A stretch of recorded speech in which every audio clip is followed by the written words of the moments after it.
Que la paix de Dieu soit avec vous, que la joie de l'Éternel demeure votre partage dans le nom puissant de Jésus.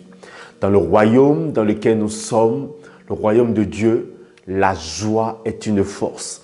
Alors que le Seigneur renouvelle votre joie ce matin. Shalom à vous qui me suivez ce matin. Je bénis le Seigneur pour la grâce qu'il nous accorde de nous retrouver afin de faire un pas encore aujourd'hui dans la lecture de la parole de Dieu. Avant de commencer cette lecture, faisons une courte prière. Père, je te rends grâce, je te dis merci pour ta fidélité. Merci pour ta grâce, ton amour renouvelé. Nous voici devant ta parole. Saint-Esprit, prends contrôle, enseigne-nous, accorde-nous la révélation de ta parole au travers de cette lecture ce matin. Dans le nom de Jésus, nous avons prié. Amen. Aujourd'hui, nous verrons un nouveau chapitre, Luc, chapitre 9. Nous allons lire ce matin dans l'Évangile selon Luc au chapitre 9. Lisons ensemble. Jésus, ayant assemblé les 12, leur donna force et pouvoir sur tous les démons, avec la puissance de guérir les maladies. Il les envoya prêcher le royaume de Dieu et guérir les malades. Ne prenez rien pour le voyage, leur dit-il, ni bâton, ni sac, ni pain, ni argent, et n'ayez pas de tunique. Dans quelque maison que vous entriez, restez-y, et c'est de là que vous partirez. Et si les gens ne vous reçoivent pas, sortez de cette ville et secouez la poussière de vos pieds, en témoignage contre eux.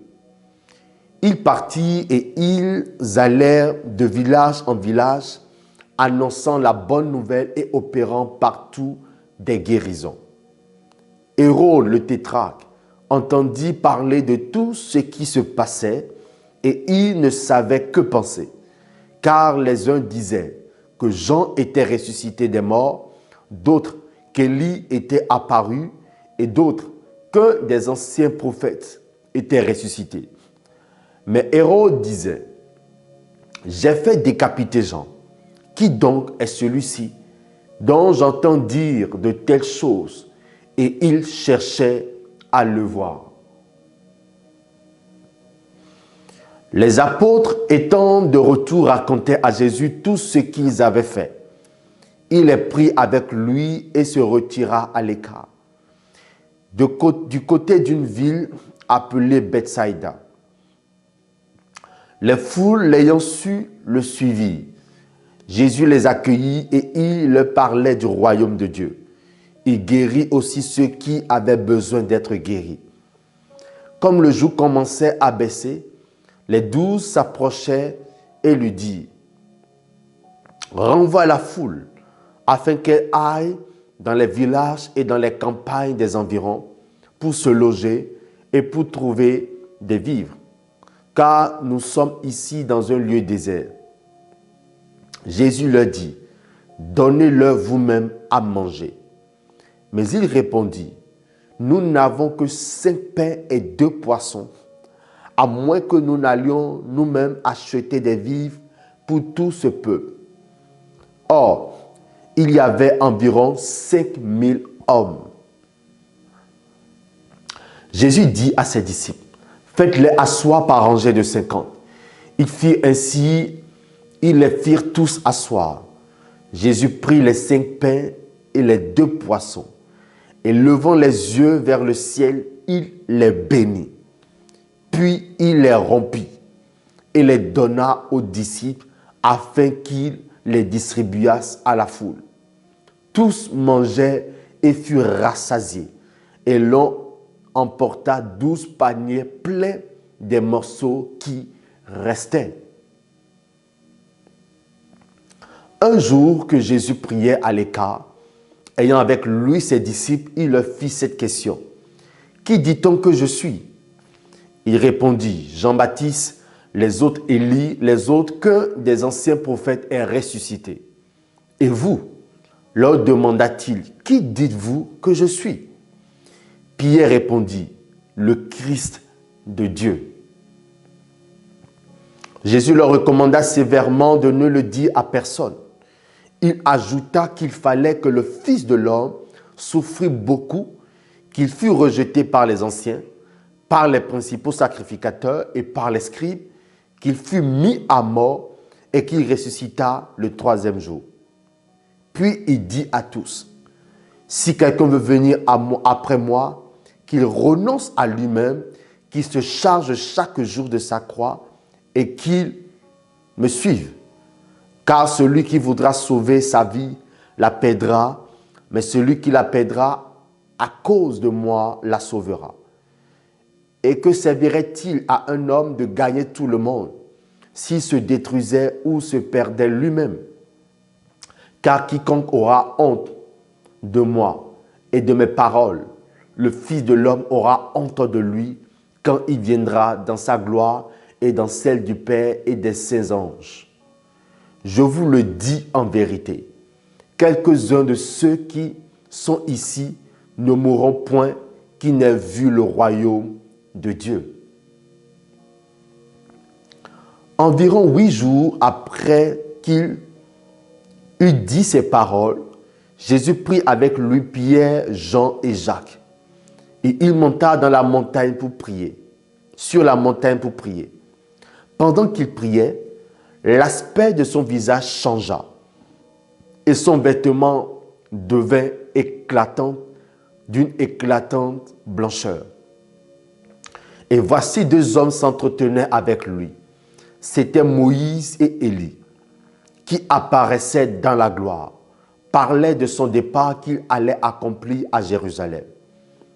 Pierre et ses compagnons étaient appesantis par le sommeil, mais s'étant tenus éveillés, ils virent la gloire de Jésus et les 2 hommes qui étaient avec lui.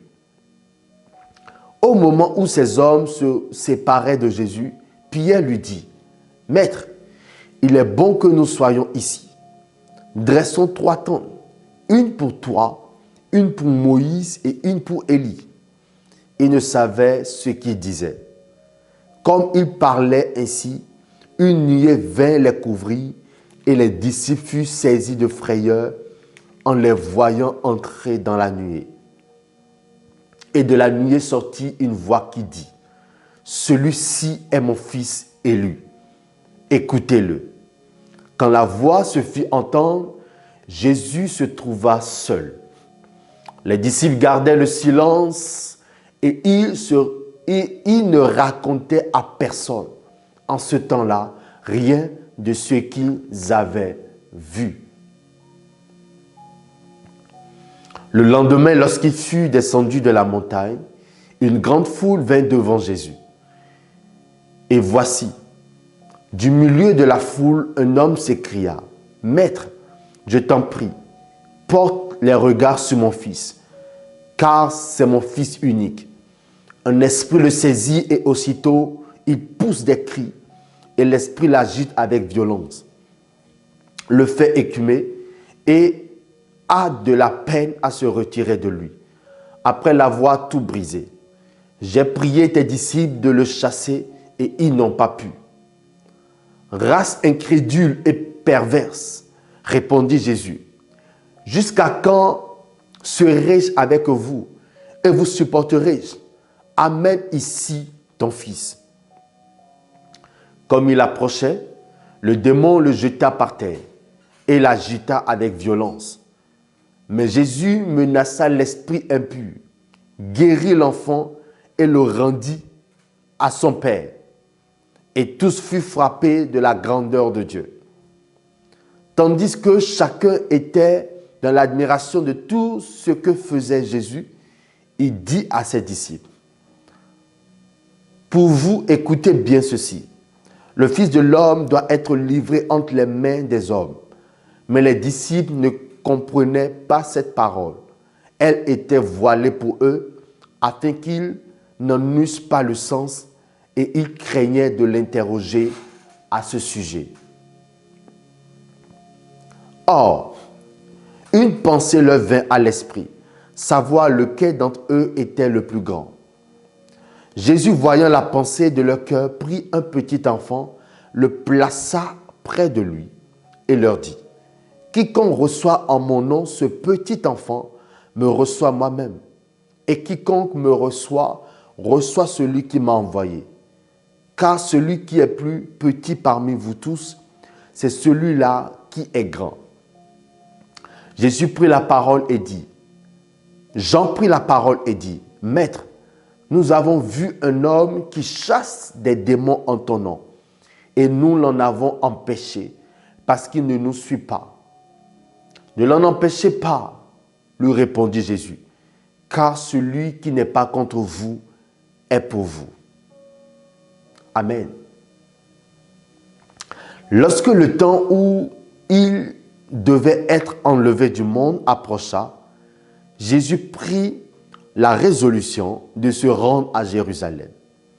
Il envoya devant lui des messagers qui se mirent en route et entrèrent dans une bourg des Samaritains pour lui préparer un logement. Mais on ne le reçut pas parce qu'il se dirigeait sur Jérusalem. Les disciples, Jacques et Jean, voyant cela, dirent, « Seigneur, veux-tu que nous commandions que le feu descende du ciel et les consume ?»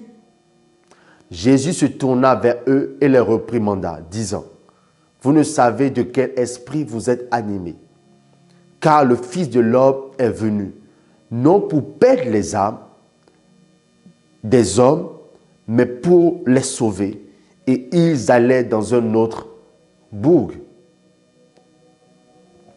Pendant qu'ils étaient en chemin, un homme lui dit, « Seigneur, je te suivrai partout où tu iras. » Jésus lui répondit, « Les renards ont des tanières et les oiseaux du ciel ont des nids, mais le Fils de l'homme n'a pas où reposer sa tête. » Il dit à un autre, « Suis-moi. » Et il répondit, « Seigneur, permets-moi d'aller d'abord ensevelir mon Père. » Mais Jésus lui dit, « Laisse les morts ensevelir leurs morts.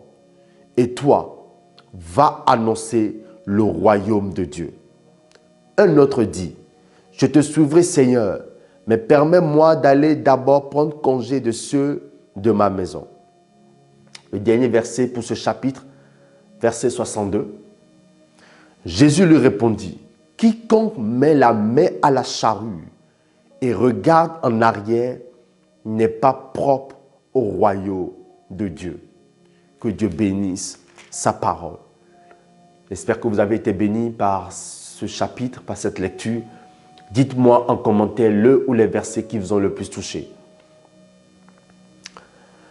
Le verset qui m'a touché particulièrement ce matin dans ce chapitre, c'est le verset 16 qui dit, « Jésus prit 5 pains et 2 poissons et levant les yeux vers le ciel, il les bénit.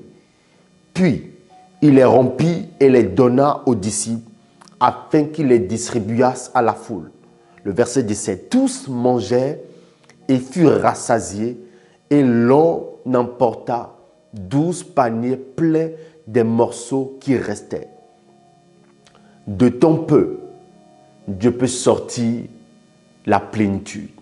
Dieu peut sortir le nombre. Jésus seulement a pris 5 pains et 2 poissons. Et après les avoir bénis, il les a rompis et ces 5 pains et 2 poissons ont servi à nourrir 5000 hommes. Peut-être que tu vois dans ta main ce que tu as, c'est très peu, mais Dieu peut multiplier cela. Si tu peux les bénir, présente ce que tu as à Dieu. Présente le peu. Si nous présentons le peu de ce que nous avons à Dieu, Dieu peut le multiplier. Bénis ce que tu as, bénis ce peu. Ce petit salaire que tu vois qui ne te sert pas à faire grand chose, bénis déjà ce peu de salaire. Présente-le à Dieu et tu verras la multiplication. Présente ce peu que tu as, parce que Jésus a pris seulement 5 pains et 2 poissons. Il les a présentés à Dieu et il les a bénis. Et ça a été multiplié. Je prie que le peu que tu as et que tu présenteras à Dieu ce matin, en les bénissant, se multiplie au nom de Jésus. Bénis notre journée. Il est important que nous bénissons notre vie. Bénissons nos finances, bénissons notre travail, bénissons nos journées. Tout ce que nous bénissons se multiplie. quand nous les présentons à l'Éternel. Et ma prière ce matin, c'est que le Seigneur puisse bénir tous les domaines de notre vie et que la grâce de la multiplication se manifeste dans notre vie au jour le jour, dans le nom puissant de Jésus. Merci pour avoir suivi cette vidéo. N'oubliez pas de liker, de partager et de vous abonner si ce n'est pas encore le cas. Demeurez abondamment bénis et on se dit à lundi prochain. Shalom.